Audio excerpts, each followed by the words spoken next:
when I see them. You've seen me do that when I've done reviews on this channel. I just point out that they're there, point out why I'm not going to read it, and then I move on. Same kind of thing applies elsewhere with other things that are getting reviewed, and this is no exception. Positionality statements, they don't belong in journal articles. So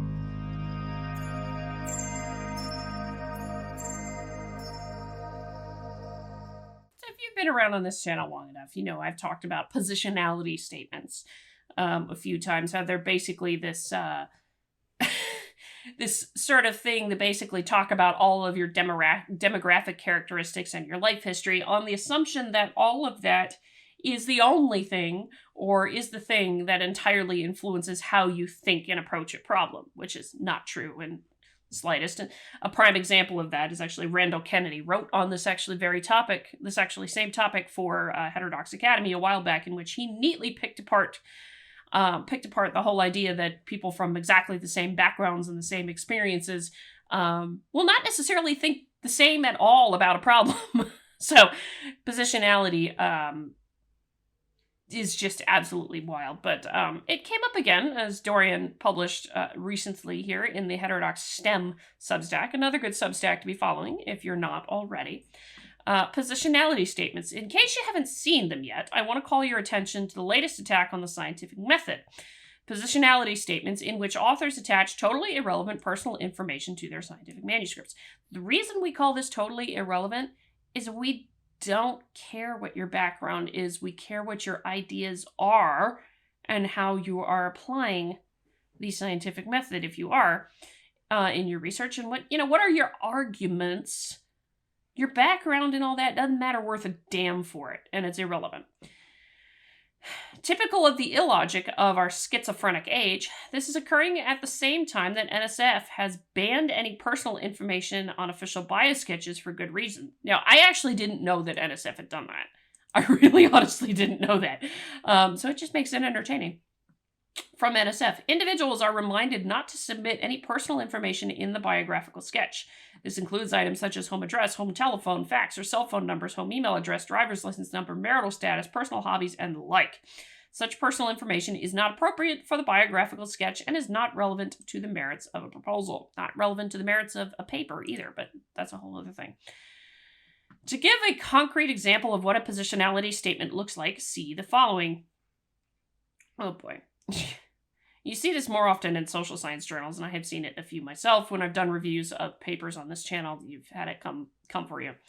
Nan Crystal Ahrens, she, her, is a white cisgender heteromantic woman and professor at the Department of Geoscience at Hobart William Smith College. She was a first-generation student with a learning disability that significantly slows her parsing and processing written language. HWS is a predominantly white private undergraduate institution where faculty are encouraged to engage actively in scholarship, although both time and resources for this component of faculty work are extremely limited. HWS faculty in the natural sciences boast a strong tradition of including undergraduate students in their research, as reflected here. Aaron's okay, whatever. Levi Hogan, he, they, is a person assigned female at birth, neurodivergent, queer. You get the idea. It's including all the stuff that doesn't matter, essentially. Positionality statements are a flagrant violation of one of the key Mertonian norms of science, universalism, which states that, quote, scientific validity is independent of the socio-political status and personal attributes of the participants. They are not just political grandstanding, which is bad enough, but actually act to undermine the ideal of disinterested collection of evidence and development of explanatory theories by the scientific method, and therefore decreases confidence in scientific results. In science, it doesn't matter if your father was a prince or pauper, what you look like, where you came from, or what naughty stuff you do with whom. Science is science, data are data, and bullshit is bullshit. We can quibble over the science is science kind of thing, because I don't like that, in that it smacks of the same thing as believe the science, which I don't like either.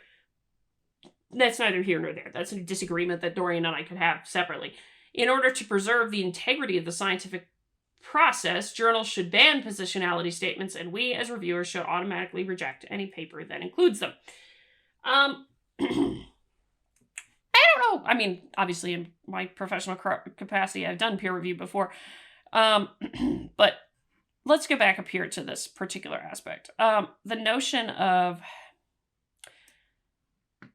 Mertonian norms, universalism, basically stating that scientific validity is independent of sociopolitical status and personal attributes. That is the main thing, because basically, you know what? All we care about is your intellect, your ability to do the analysis, what your arguments are, what your reasoning is for something. And basically what, particularly for physical sciences, what's your analysis and physical understanding of physical science involved, or, as is also the case, statistical understanding of certain things. None of that matters. None of that is as any remote amount of mattering. How do I say this? Does any of that really have a connection to, socio-political status, personal attributes of the participants? No. And a lot of this is because just because you might have the exact same background with somebody else does not mean you think about it the same. People have each their own intellect.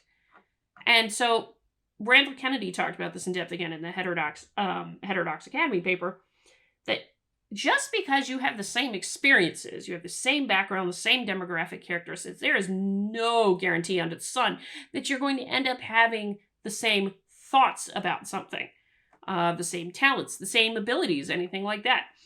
And the reason for that is because, intellectually, we're different from each other as individuals. That's all we really need here in this. The other way to describe universalism is the notion that, anybody can do science so long as you're actually following the process of the scientific method.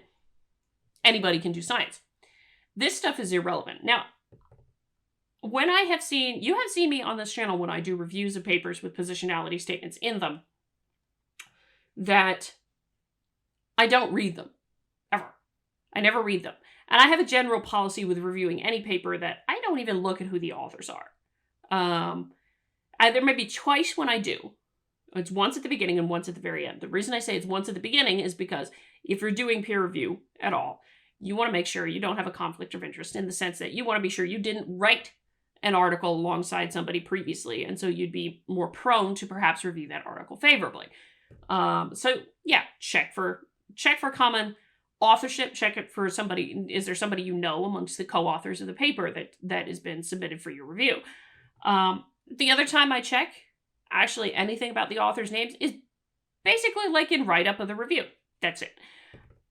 Between that, I don't give a damn what the person's name is. I don't give a damn what university they're from. I don't give a damn about any of it. If you're doing good stuff and you can answer all of my questions and critiques and queries that I usually have as I'm reading through a paper, then I'm probably going to give you some critiques, some suggestions to improve it, and move on. I don't care. And if you do a crap paper, then I'm going to tell you it's a crap paper. I never read positionality statements either. The reason, as soon as I identify that they're in a manuscript, in a paper, I don't read them. And you've seen that on this channel. And that's where you start with it with peer review. And I don't know that I would take Dorian's tack here of, we should just automatically reject any papers that have positionality statements in them. Though I could certainly understand the sentiment here. But I would actually have it out with the editor. I would have it out with the editor and with the authors, and I would, if I did reject it just on that basis, I would give them a very long thing about why. And I suspect a lot of the reasons that you're seeing some of these positionality statements crop up now is because we haven't taught a lot of generations these Mertonian norms and why they matter, why they're important, and why they're good at the same time. There's not necessarily been a lot of teaching about that, but there absolutely needs to be. So, positionality statements, again, irrelevant to what the authors actually think and what the authors are producing in their research. So, frankly, for me, I just ignore them when I see them. You've seen me do that when I've done reviews on this channel. I just point out that they're there, point out why I'm not going to read it, and then I move on. Same kind of thing applies elsewhere with other things that are getting reviewed, and this is no exception. Positionality statements, they don't belong in journal articles. I would love to see them banned. Whether or not that's going to happen at this point, I don't know. But I would love to see a journal just step up and say, nope, you're not going to have that here. They're not allowed. Those are not allowed. They're not relevant. Which is true. Positionality statements are irrelevant. Entirely irrelevant to the content of the article. Anyway, let me know what you think. Hit the like button on the way out the door. Comment on the video, share the video, subscribe to the channel, all that lovely good jazz. Until next time, I'm Adrian. May you stay curious.